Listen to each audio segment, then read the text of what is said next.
RFI et France 24 présentent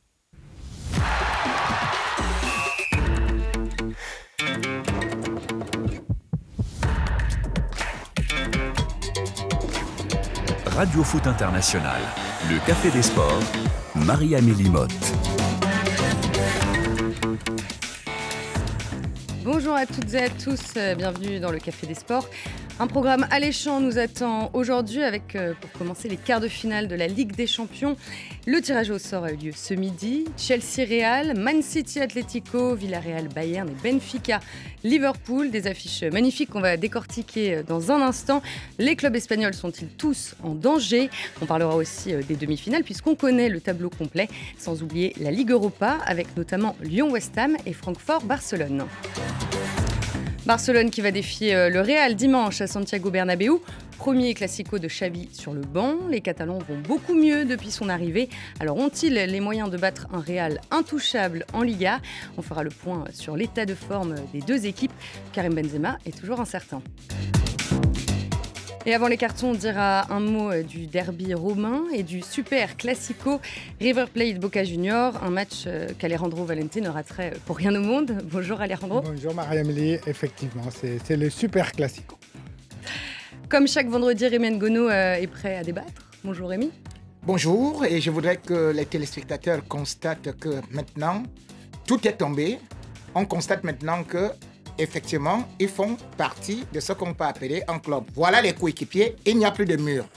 2 contre 1, je suis prêt. Est-ce que vous êtes prêt, Xavier Barré aussi? Toujours prêt, comme un bon scout, toujours prêt, Marie-Amélie, oui. Mais on a l'habitude maintenant, on se laisse rarement prendre au dépourvu par les proverbes de Rémi Ngono. Allez, le Café des Sports, c'est parti.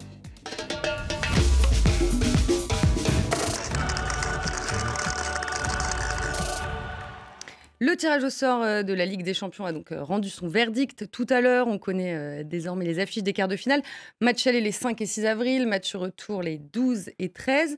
On va commencer par le champion en titre. Chelsea va affronter le Real Madrid. Bon, alors les Blues touchés de plein fouet par les sanctions qui visent leur président, le Russe Roman Abramovich. Mais les Blues se sont qualifiés sans grande difficulté face à Lille. Rémi, Chelsea pour le Real, c'est le scénario catastrophe ou pas du tout? Ce n'est pas un scénario catastrophe. Il n'y a qu'une seule équipe qui règne en Europe. Ça s'appelle le Real Madrid. Les autres sont les intermittents des spectacles. Soit dit en passant, c'est quand même 13 Ligues des Champions dans la gibecière de la Maison Blanche.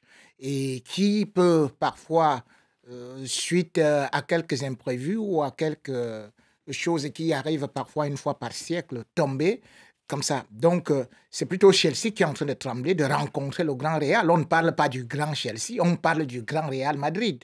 Donc, à une certaine période, si aujourd'hui, les chatons commencent à vouloir faire peur aux lions, cela veut dire que le monde est à l'envers. Il n'existe qu'un seul roi dans la Ligue des Champions, c'est le roi Lion, c'est le roi de la Maison Blanche, c'est le Real. Ouais, mais là, si vous regardez bien, le Lion, c'est Chelsea. Et actuellement, qui est champion d'Europe, c'est Chelsea. Donc, non, cet animal n'est pas un lion. Il faut encore voir quand même. Même à l'école primaire, tu n'as pas regardé. Donc le champion d'Europe en titre, c'est Chelsea. Et même si, effectivement, vous l'avez évoqué dans la présentation, Marie-Amélie, il y a les sanctions et donc il y a pas mal de soucis d'ordre, j'allais dire, logistique pour Chelsea. Sur le terrain, ça reste une équipe hyper compétitive. On l'a encore vu contre Lille, qui a été bon mercredi soir. Mais voilà, le LOSC avait atteint son limite, son plafond de verre. Et face à une équipe comme Chelsea, qui a un effectif colossal, un entraîneur qui est un fin tacticien, des joueurs d'expérience, c'était mission impossible pour Lille. Donc là, ils vont trouver avec le Real Madrid un adversaire qui sera un peu plus coriace sûrement que le LOSC. Mais normalement, cette formation de Chelsea... elle est encore candidate clairement à défendre son titre de championne d'Europe. Et ils ont gagné aussi le mondial des clubs. Ils ont été presque intraitables cette année, sauf en Coupe de la Ligue anglaise. Exactement. Où ils ont été battus au tir au but. C'est ce que j'allais dire. Ils n'ont plus, hormis cette défaite contre Liverpool, ils n'ont plus perdu depuis le 15 janvier. C'est une équipe très impressionnante. Et ils ont surclassé le Real l'année dernière en demi-finale. Oui, il y avait eu un partout à l'aller à Bernabéu. Oui, mais la domination de Chelsea avait été écrasante. Hein. Les résultats ne reflétaient pas l'écart entre les deux équipes.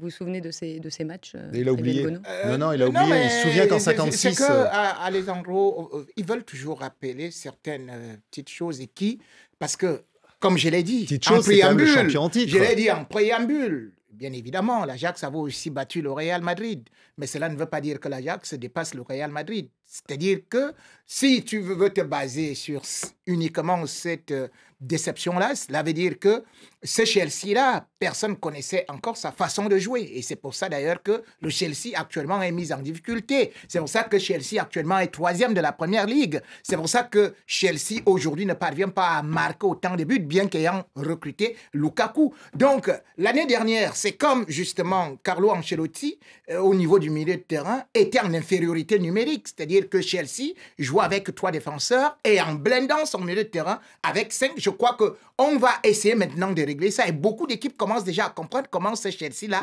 joue. Donc pour moi, lorsque je vois aujourd'hui les erreurs de la dernière fois, ça ne peut plus jamais se passer. Ça ne peut plus être la même domination, je l'admets. Chelsea avait dominé les rencontres, mais le Real Madrid a bien vu, Carlo Ancelotti a bien remarqué et va bien évidemment remettre une autre tactique en place parce qu'il y a un proverbe africain qui dit « Même quand on est aveugle, on ne s'assoit pas 2 fois sur ses testicules ». Deux proverbes en 6 minutes, c'est beaucoup pour vous même, Raymond Gono. Alors, on l'a dit, hein, Chelsea pourrait disputer le match aller à huis clos puisque le club n'est plus autorisé à vendre de billets pour le moment. Mais Thomas Tuchel s'est montré confiant tout à l'heure en conférence de presse.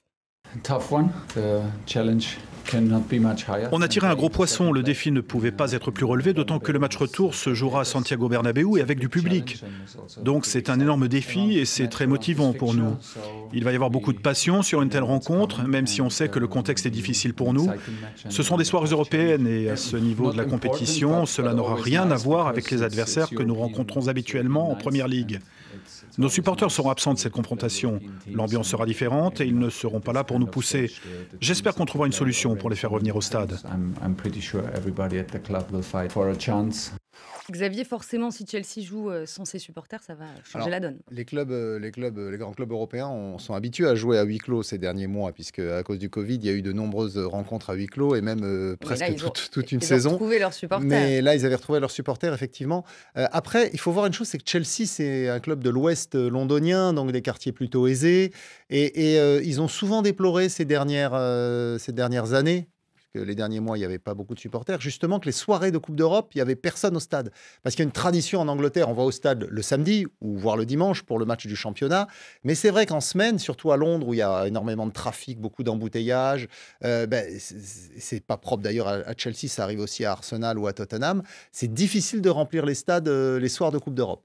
Alors là, bien sûr, pour un match contre le Real Madrid, on peut penser que les supporters se seraient mobilisés. Et c'est vrai que la remarque de Tuchel est légitime. Il y aurait un déséquilibre si Chelsea ne pouvait pas avoir de supporters alors que le Real Madrid lui en aura, puisqu'on sait que lorsqu'il y avait la pandémie, en fait l'UEFA avait imposé des huis clos partout parce que les législations n'étaient pas les mêmes ou les réglementations plus précisément n'étaient pas les mêmes selon les pays, pour que tout le monde soit à égalité. Là on aurait une inégalité au niveau des supporters liée à quelque chose d'extra sportif. Donc je pense que c'est quand même mieux pour l'atmosphère du football que les supporters de Chelsea puissent être là. Maintenant il faut trouver un accord. Alejandro je voudrais d'abord... Non, Rémi. Alejandro disons que nos internautes s'expriment beaucoup sur ce match et les avis sont très, très partagés. Alors, beaucoup parlent des finales avant l'heure. Jamil Kédé, par exemple, trouve que le Real Madrid va passer. Et beaucoup des supporters du Real sont d'accord avec Rémi. Mais Lanyaba Passiri, par exemple, estime que Chelsea va envoyer Modric à la retraite, comme il a envoyé Sergio Ramos l'année dernière. Alors, en demi-finale, le vainqueur de ce match affrontera soit Manchester City, soit l'Atlético de Madrid. Donc, c'est une autre affiche anglo-espagnole et surtout une opposition de style extraordinaire. Guardiola et son collectif surpuissant face aux soldats de Simeone. Diego Simeone, d'ailleurs, plutôt élogieux sur son homologue Citizen. On l'écoute. Ante todo, gran admiración por Guardiola y por el trabajo que viene haciendo. J'ai une très grande admiration pour Guardiola, pour le travail qu'il effectue à Manchester City depuis ces dernières années, pour ce qu'il fait match après match. C'est un tirage difficile. Ça va donner de grands affrontements entre toutes les équipes. On aura le temps de se concentrer sur ce match contre City. Aujourd'hui, on a seulement l'esprit à notre match contre Rayo Vallecano et rien d'autre.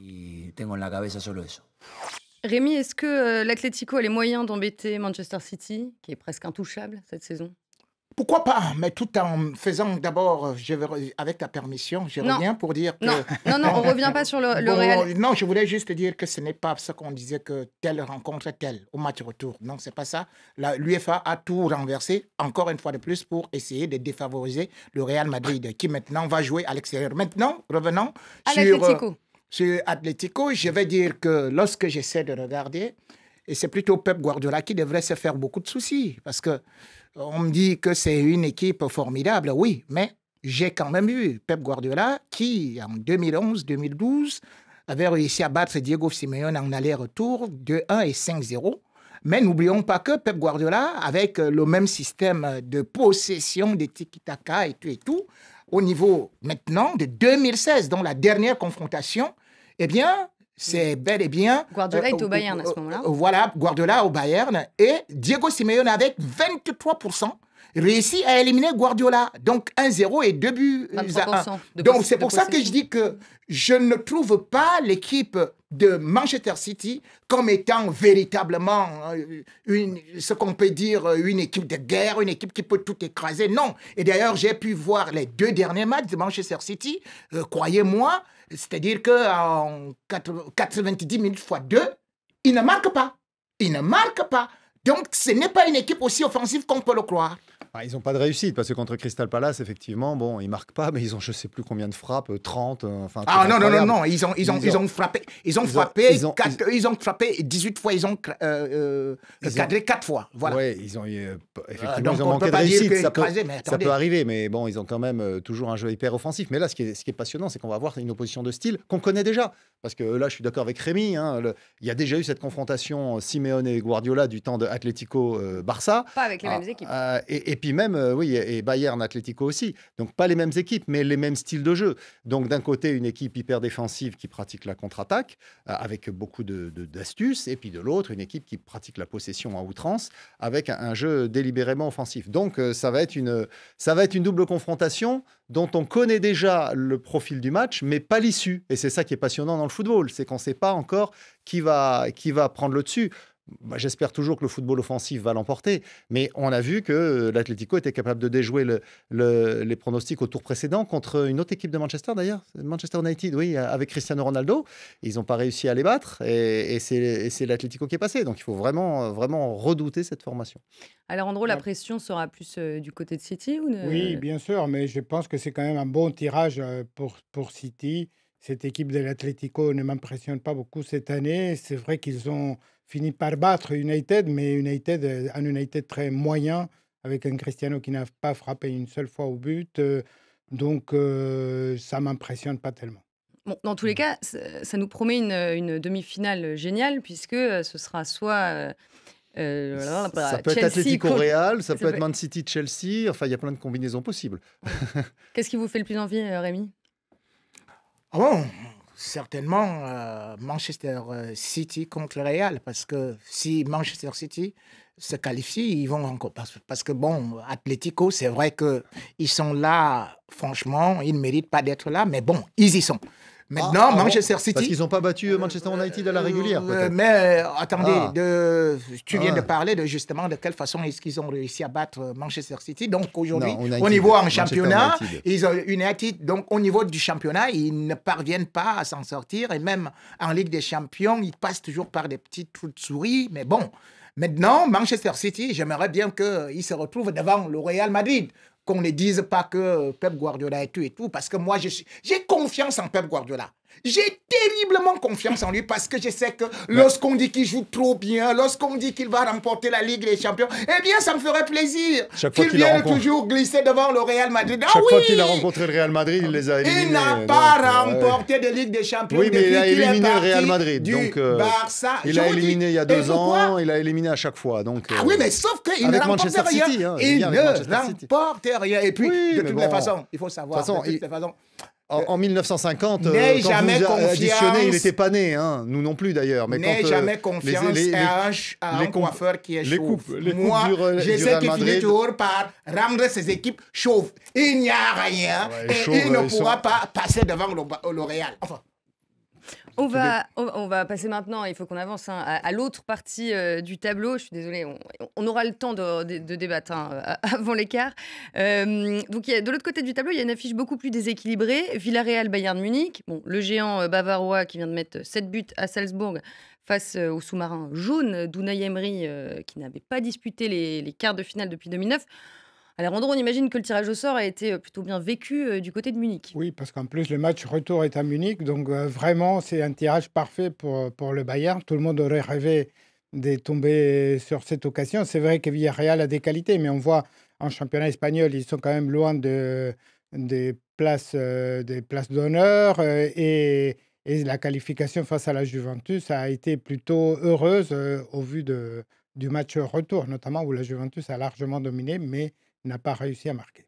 Oui, Villarreal. Attends, le Bayern avait fait match nul à Salzbourg avec beaucoup de réussite, hein, parce qu'ils ont été vraiment dans l'embarras. Alors c'est vrai qu'au retour, ça s'est bien goupillé avec 2 pénaltys très tôt dans la partie, transformés par Lewandowski, et du coup, ils ont déroulé. Le Bayern est favori, évidemment, mais bon, Villarreal, il y a beaucoup de joueurs qui ont énormément d'expérience, qui savent gérer ce genre de situation, qui savent arrêter le rythme pour couper l'emballement que veut mettre l'adversaire.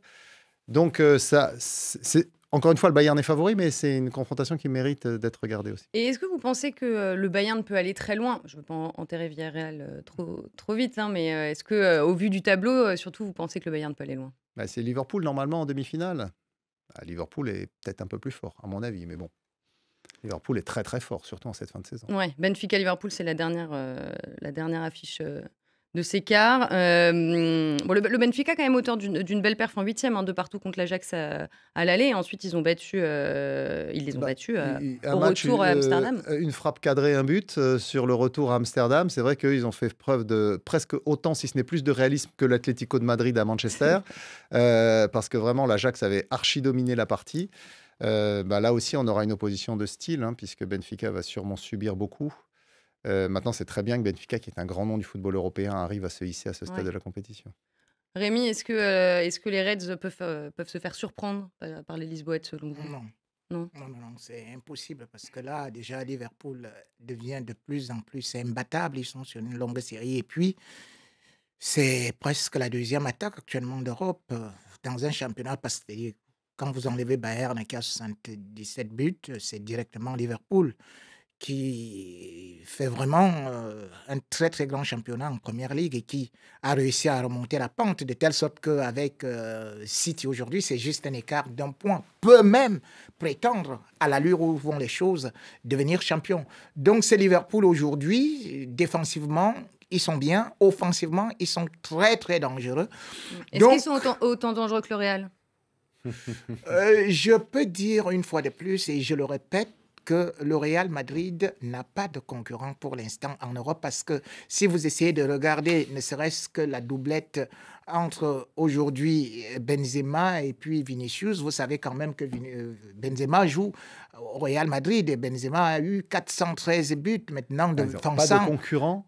413 buts. Mais attendez, en Espagne, je veux bien, mais en Europe, on peut pas dire ça, Rémi Ngono. Ah oui, mais ils sont en tête de la Liga, on est d'accord. Mais Salah peut les concurrencer. Mais quand on voit les équipes de Chelsea, de Liverpool et de Manchester City, plus le Bayern, clairement, là, le Real Madrid a 4 adversaires qui sont, si ce n'est leur sont supérieurs, sont au moins à leur niveau. On ne peut pas dire qu'ils sont sans concurrence.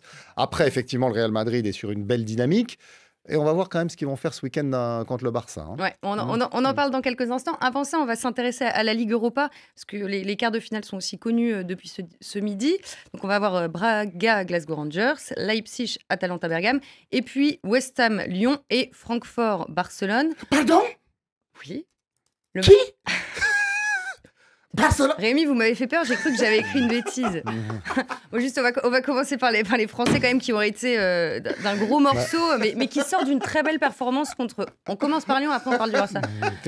Lyon qui sort quand même d'une très belle performance contre Porto hier soir. C'est un match difficile parce que Porto, c'est une très très bonne équipe. Ils avaient réussi une très belle performance en s'imposant là-bas. Je crois qu'il y avait un seul club français qui l'avait fait dans l'histoire des confrontations franco-Porto. C'était Nantes d'ailleurs, ça remontait au calendrier grec. Mais... Donc là, Lyon avait réussi une très belle performance avec un peu de réussite aussi.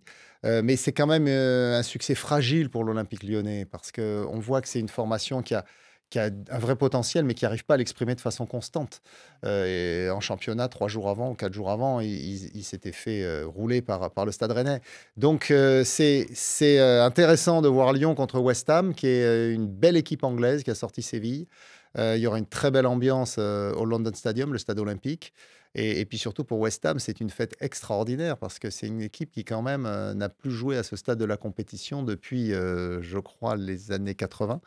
Et donc, pour eux, ça va être le défi de cette fin de saison, ça va être d'essayer de mettre leur nom au palmarès de cette Ligue Europa, sachant qu'ils avaient, dans les années 70, remporté la Coupe des vainqueurs de coupe. Raphaël, Lyon hier a encore été porté par un Lucas Paqueta assez étincelant. Oui, je pense que cette équipe lyonnaise est un peu surprenante. Elle alterne le bon et le pire. En Ligue Europa, ça se passe plutôt pas mal. Ça a été quand même difficile hier face à Porto, mais cette équipe a de vraies qualités. Et surtout, la Ligue Europa est une vraie planche de salut dans une saison qui n'est pas terrible au niveau domestique. Donc, c'est bien. Ils vont jouer à fond leurs chances et je pense que c'est un match très ouvert. Alors, en demi-finale, Lyon pourrait retrouver le Barça en cas de qualification. Le Barça qui s'est imposé 2-1 à Galatasaray hier, après le match nul 0-0 à l'aller. Rémi, je sens que vous avez envie de nous faire part de votre bonheur de voir le Barça en Ligue Europa. Je regarde la tête de Xavier Barré. Vous vous rendez compte, en début de saison ici, comment est-ce que ce Xavier Barré rêvait d'un grand Barça. Et maintenant, Xavier Barré, je l'ai vu là, il dit la connexion ne marche plus, ça ne marche plus. C'est comme le Wi-Fi du Camp Nou.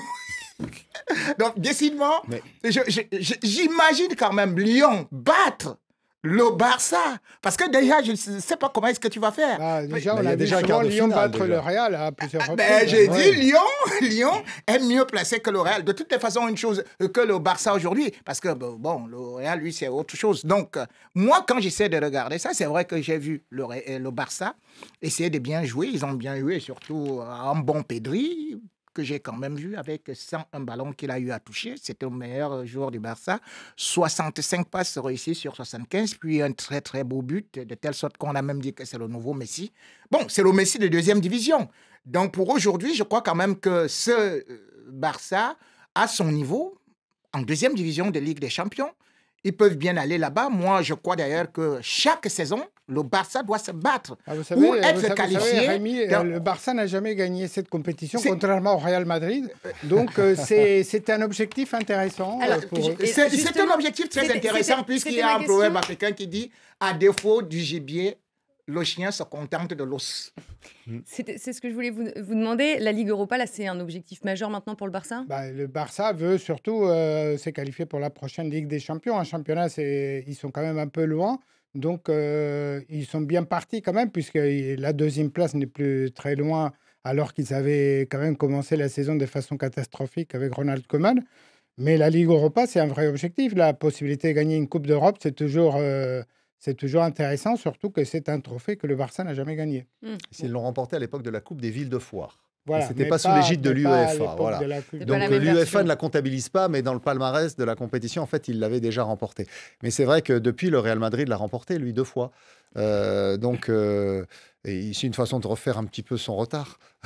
Juste rapidement, Francfort, 9e de Bundesliga. Alors, il y a un truc très drôle, d'ailleurs, sur les journaux de Barcelone, c'est qu'ils rappellent que le gardien de l'Eintracht Francfort est celui qui était le gardien du Paris Saint-Germain lors de la fameuse remontada, donc qui avait pris 6 buts au Camp Nou, en l'occurrence Kevin Trapp.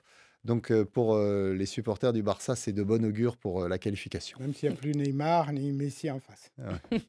Allez, maintenant, on passe au Classico.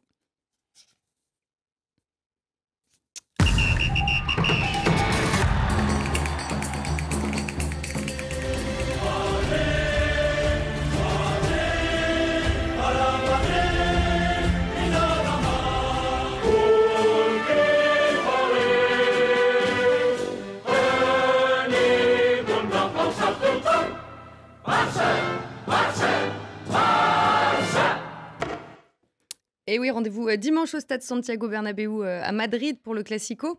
Le Real s'était imposé 2-1 à l'aller, mais depuis, beaucoup de choses ont changé. Le Barça va beaucoup mieux et en grande partie grâce à l'arrivée de Xavi sur le banc. On va écouter l'entraîneur du Barça d'ailleurs hier après la victoire contre Galatasaray.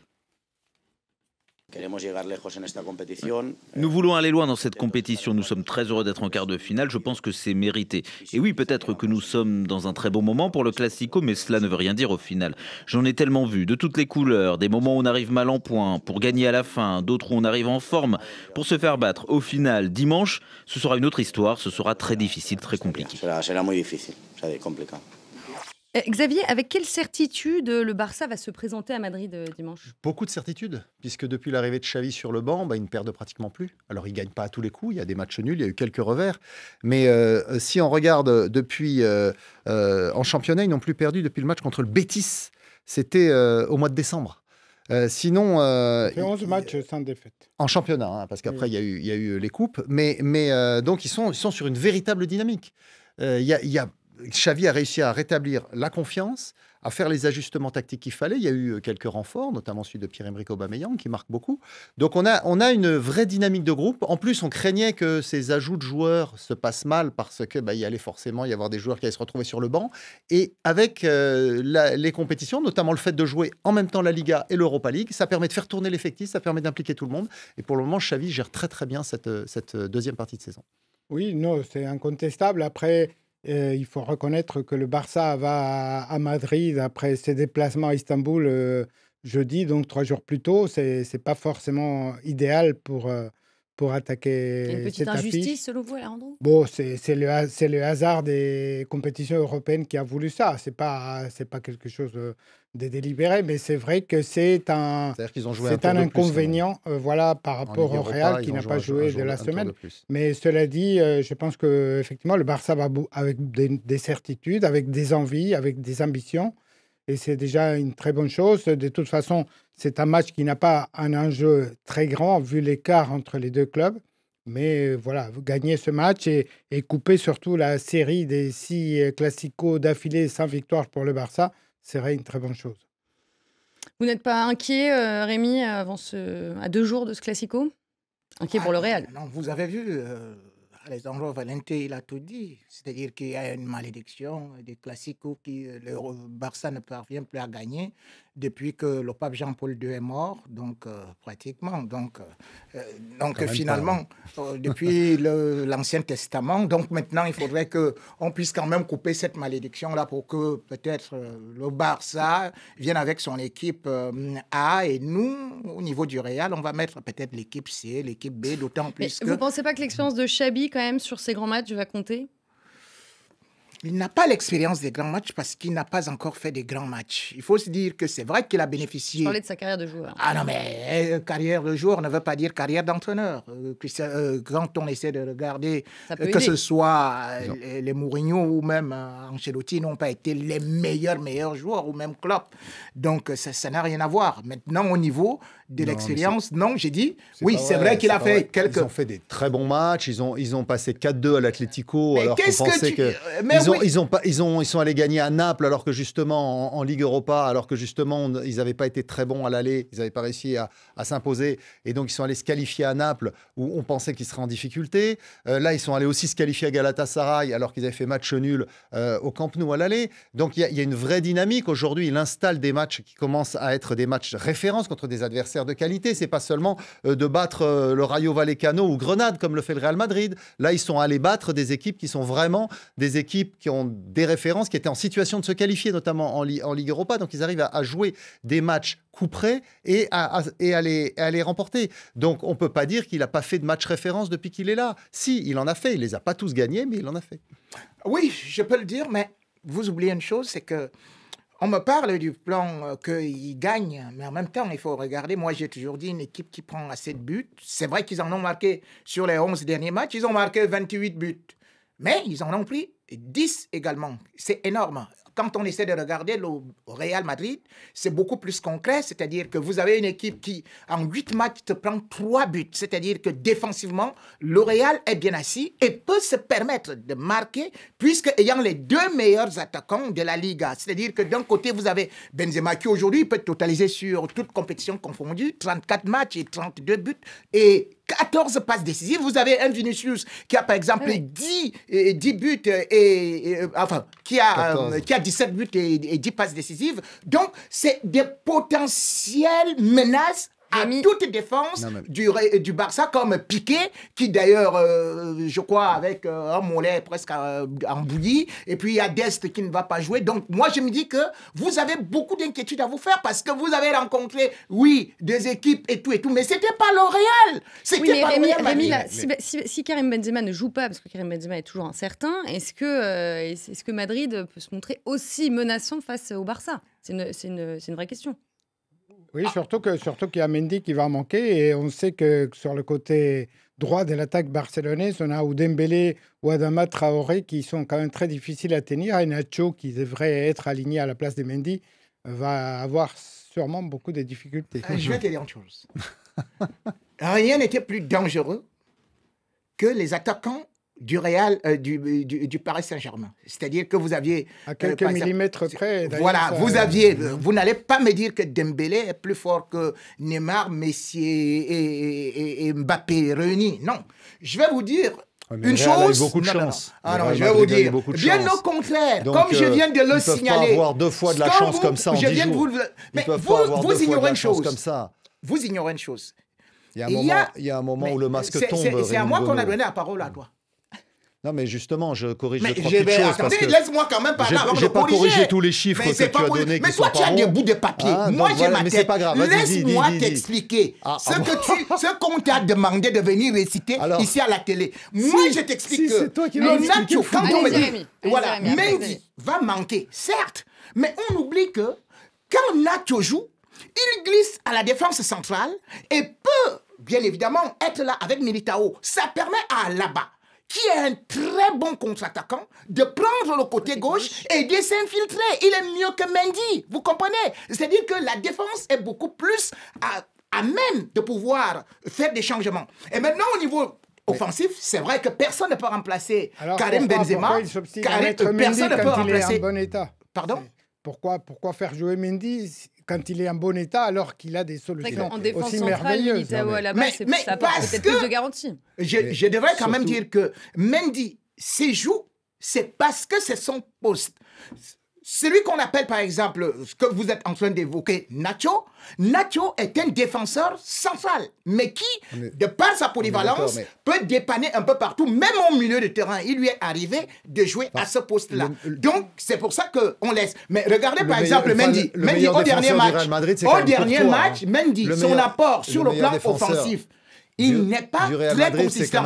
Il ne fait pas de centre. À peine Marcelo, qui n'est pas bon sur le plan défensif, entre un centre, et tout de suite, c'est sur la tête de Karim Benzema. Et c'est d'ailleurs de la même façon que Cristiano Ronaldo marquait souvent. Donc, si Alaba entre avec ses centres, le Real est bel et bien très dangereux lorsque Alaba se décale côté gauche. Parce que Xavi, justement, qui n'a aucune expérience, il n'a pas vu le match du Real Madrid contre le Paris Saint-Germain, il n'a pas vu le changement tactique effectué par Ancelotti sous la pression du résultat, parce qu'effectivement, ils étaient menés de décaler Alaba et de mettre Nacho à son poste, qui est effectivement un central. Bien sûr qu'il l'a vu ça, donc il va décrypter, il l'a décrypté et il va anticiper un éventuel changement à ce niveau-là. Il ne se laissera pas surprendre comme a pu l'être le Paris Saint-Germain. Réfé des messages d'auditeurs. Ça tombe vraiment sans arrêt. Évidemment, il y a les pro-Rémi qui le soutiennent à fond, et puis d'autres qui sont plus raisonnables, qui sont beaucoup plus réservés, qui trouvent que par exemple, Guillaume Agbe qui dit « Quand je vois Rémi à fond dans les mensonges comme ça, c'est pas possible. » Et celui-là, il ne lit pas les mensonges. Il ne lit pas tout ce qu'on dit de moi. Il dit « Quand je lis, je vois Rémi comme ça dans les mensonges, c'est pas possible. » Mais la démocratie, c'est la dictature de la majorité. 90% des gens qui interviennent là sont d'accord avec moi. Et vous partez prendre un Barcelonais comme vous. Vous voyez l'arbitre qui est barcelonais? Vous savez comment on m'appelle? On m'appelle le jefe. Donc c'est moi qui ai la tablette et qui vérifie le message. Ça, c'est les arbitres de la Ligue. Juste avant de passer à la suite, juste une dernière question sur ce Classico. Est-ce que vous trouvez qu'il a toujours la même saveur avec les années, malgré les départs des légendes comme Léo Messi ou Sergio Ramos? C'est vrai que pendant plus de 10 ans, il a été caractérisé par l'opposition Messi-Cristiano Ronaldo. Ils ne sont plus là. Donc forcément, déjà depuis le départ de Cristiano Ronaldo, on cherchait au Real Madrid un opposant à Messi. Alors Benzema, qui était déjà là, a été monté en épingle. Mais c'est vrai qu'il n'y a pas des joueurs qui ont le même charisme. Et maintenant que Messi est parti, forcément, du côté de Barcelone, il y en a encore moins. Même quand lui, il était là, il ne marquait pas, il ne donnait pas de passe décisive. Non, jamais. Laisse, il n'avait plus jamais. Depuis le départ de Cristiano Ronaldo, zéro passe décisive, zéro but. Il n'a jamais marqué dans le Classico, bien sûr, on le sait tous. Voilà. Hein, il a jamais marqué. J'ai dit depuis le départ de Cristiano Ronaldo, il n'a pas marqué ou délivré une passe décisive. Admettez ça. Il risque pas de marquer dans le Classico, il n'est plus à Barcelone. Hein. Il risque plus de marquer dans le Classico, il n'est plus à Barcelone. Ah, mais il a fait 4 Classicos. Il a fait 4 Classicos. La seule chose qui effectivement, et El Jefe l'a évoqué, qui peut être un handicap pour le Barça dans cette confrontation, c'est qu'ils ont joué ce match à Istanbul contre Galatasaray, alors que le Real a eu toute la semaine pour préparer ce rendez-vous, même s'ils ont joué eux lundi soir et que donc Benzema a été blessé, donc on ne sait pas s'il jouera. Bon, Real-Barça, c'est dimanche à 20h en temps universel, si je ne me trompe pas. Allez, maintenant place au Super Classico.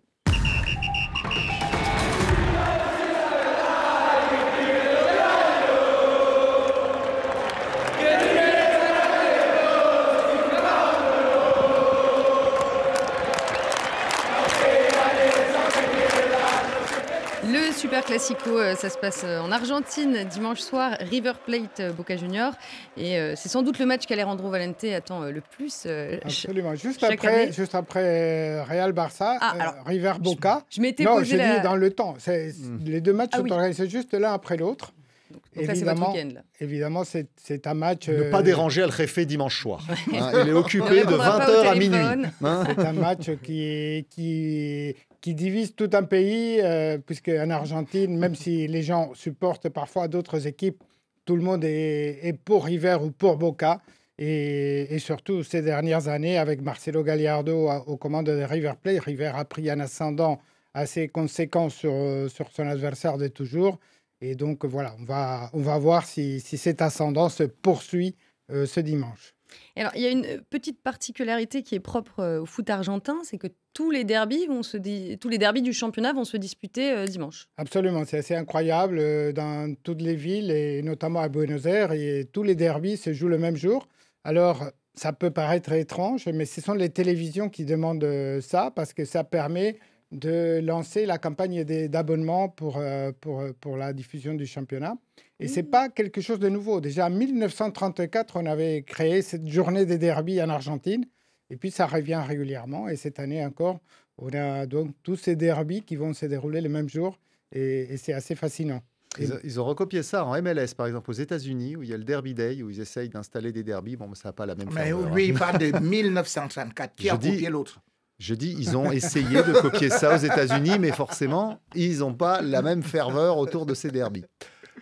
Vous regarderez River Boca? Oui, bien sûr, évidemment. Alors, j'ai été biberonné par le El Jefe pendant toutes nos années à France Foot à ce derby. Donc, je sais que lui, il est à fond pour River. Moi, je suis un peu plus neutre. C'est vrai que River, c'est un club qui a cette tradition de beau jeu. Qui a cette tradition de beau jeu. Et donc, a priori, je suis plus sensible au beau jeu de River qu'à la grinta, à la bagarre de Boca Juniors.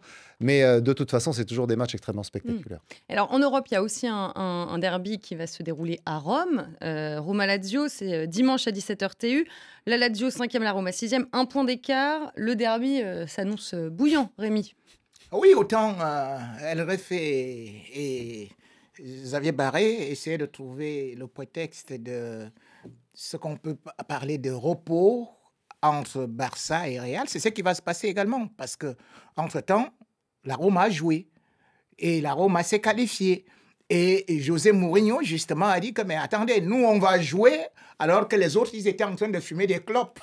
Ils étaient en tout repos, donc il n'a pas réussi à récupérer. Mais cependant, on se dit quand même qu'avec ce match-là, je vois la Roma et Xavier Barré, c'est dommage qu'ils ne puissent pas quand même féliciter José Mourinho, qui fait un travail extraordinaire actuellement. Ils sont en quelle coupe voilà, Ils sont dans quelle coupe? Parce que vous êtes... Non, mais Rémi Ngono s'est moqué du Barça en Ligue Europa, mais là, la Roma de Mourinho, c'est en quelle compétition? Mais la Roma représentait d'abord quoi? Ils sont en quelle compétition? Le Barça représente un grand d'Europe. La Roma représente quoi? Rien. Donc José Mourinho est ils ont été en Ligue des Champions, ils ont été en Ligue des Champions avec Rudy Garcia, par exemple. Là, ils sont en Ligue Europa Conférence avec José Mourinho. Oui, mais au moins ils ont joué une demi-finale de Ligue des Champions il n'y a pas si longtemps. Après avoir éliminé le Barça. C'est vrai, en plus. Ouais. Ils avaient même été en finale dans les années 80. C'était les gants de leur Non, mais c'est un grand club avec un entraîneur. C'est comme aussi l'Ajax. C'est un grand club avec un drôle d'entraîneur. Allez, maintenant, messieurs, désolé, c'est fini la Roma. Place au carton. Carton jaune. Un carton là. Un carton jaune. Ouh là là là là, carton rouge. Carton rouge. Dans la confusion. Carton vert. Extraordinaire. Rien à dire. Comme chaque vendredi, vous avez été très nombreux à nous envoyer vos cartons et on va les découvrir tout de suite. Moi, c'est Gildas Kesso. J'appelle du Bénin, spécialement de Porto-Novo. Mon carton d'aujourd'hui est rouge. Oui, et va à l'encontre de tous les consultants anglais, français et africains qui donnaient déjà vainqueur de la première ligue aux Citizens. Sachez-le, comme un proverbe français le dit, on ne vend pas la peau de l'ours avant de l'avoir tué. Rémi Ngono, désolé, aujourd'hui pas de proverbe africain, parce que c'est seul ce proverbe français peut me donner raison. Bonsoir Radio Foot International, c'est Diallo Mohamed Salou depuis Tripoli. Je donne un carton vert, voire même double carton vert à Mikel Arteta pour son travail actuel en Premier League. C'est vraiment incroyable, c'est vraiment incontestable. Et bonne chance aussi pour la Ligue des Champions l'année prochaine. Je sais que Arsenal ira à la Ligue des Champions l'année prochaine. J'espère qu'aussi Rémi Ngono ne dira pas le contraire. Ça c'est clair et net, Arsenal ira à la Ligue des Champions. Merci Radio Foot, merci Xavier Barry. Il faut lui dire, il faut parler à Rémi Ngono, Arsenal ira à la Ligue des Champions l'année prochaine.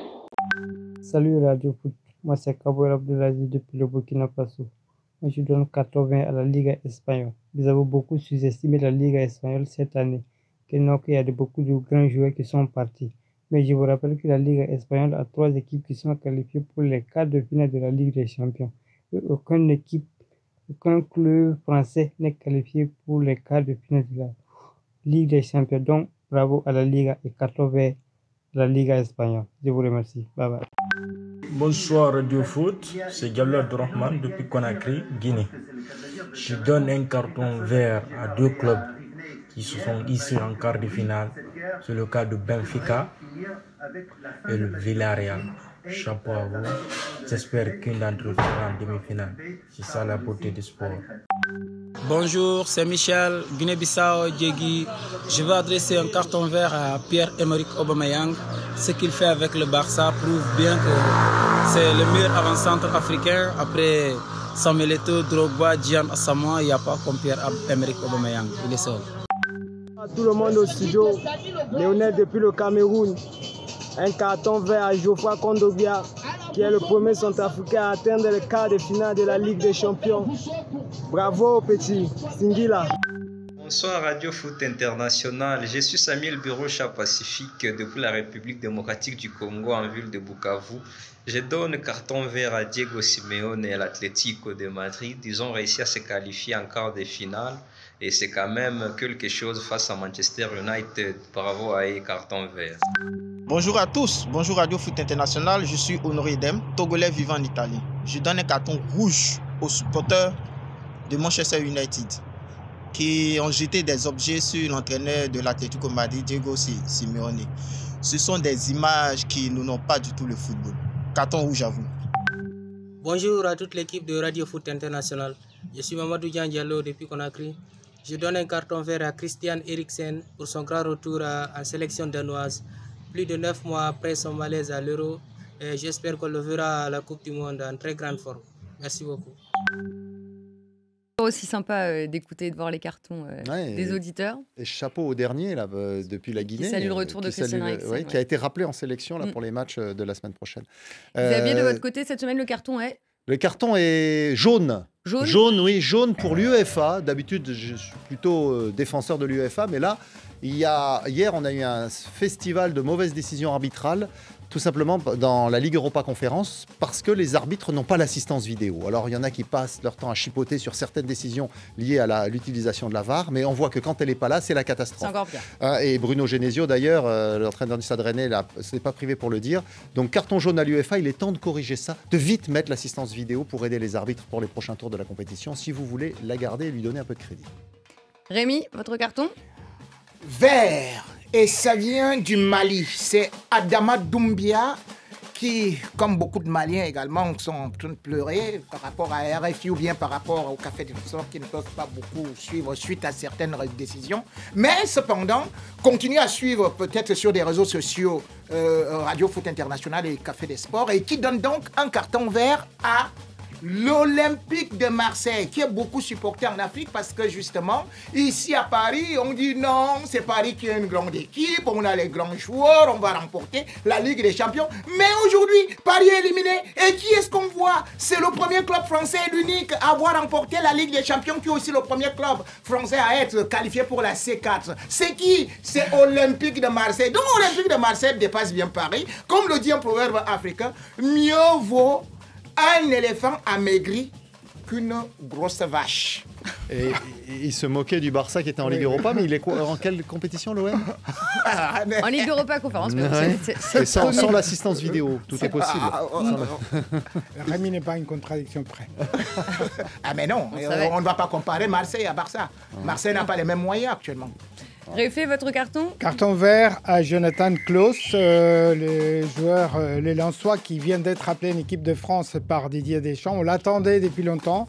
Les portes s'ouvrent pour lui à 29 ans. Donc c'est une première convocation tardive pour un joueur qui a connu beaucoup de premières tardives parce qu'il n'est devenu pro qu'à 24 ans. Et donc sa carrière a connu beaucoup des difficultés, mais le voilà récompensé, c'est très bien. Et il a été largement fêté par ses coéquipiers lensois à l'annonce de Didier Deschamps hier, et c'était très émouvant à voir. Ouais, c'est une scène très touchante. Une scène qu'on peut voir, ceux qui nous suivent à la télévision ou sur Facebook Live peuvent la voir, et c'était vraiment très touchant de voir Jonathan Klaus fêté par tous ses amis. Oui, on a l'impression qu'il fête une victoire, Xavier. Oui, mais c'est une telle émotion pour un garçon qui arrive de très loin. Et Didier Deschamps aime beaucoup ce genre de profil. Giroud, Ribéry, Valbuena, également Koscielny. Ces joueurs qui ont connu la galère avant d'arriver au niveau professionnel parce qu'ils amènent un autre état d'esprit dans l'équipe de France. Et c'est pas étonnant finalement qu'il ait appelé Jonathan Klaus. Bon, on a hâte de le voir jouer peut-être la semaine prochaine contre la Côte d'Ivoire en amical, vendredi prochain. Le carton de Radio Foot est vert cette semaine. Il est pour Lucas Paqueta, le super-héros de Lyon. Bon, il a encore sorti un énorme match hier au Parc OL, on en a parlé. Mais Paqueta n'est pas qu'un super-héros sur les terrains. Il l'est aussi presque pour de vrai. En tout cas, aux yeux de son fils. Dans une vidéo partagée sur les réseaux sociaux, le footballeur a fait une belle surprise à Benicio, son petit garçon de presque 2 ans. Vous pouvez le voir à l'écran. Il est fan de l'univers Marvel de Spider-Man et on voit donc un Lucas Paqueta très agile sur un toit avec le costume de Spider-Man, et il descend du toit, il finit par enlacer son petit garçon complètement impressionné. Voilà, c'était. On dirait que son chien ne l'a pas reconnu. Hein. C'était la petite séquence émotion du jour.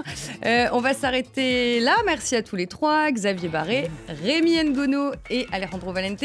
Un grand merci aussi à Sarah Loubacouche, Cyril Etienne, Pierrot Guérin, Sohail Kedir et Laurent Salerno. Sans eux, il n'y aurait pas de Radio Foot et de Café des Sports aussi. Lundi, vous retrouverez Annie Gasnier dans Radio Foot. Très bon week-end sur RFI.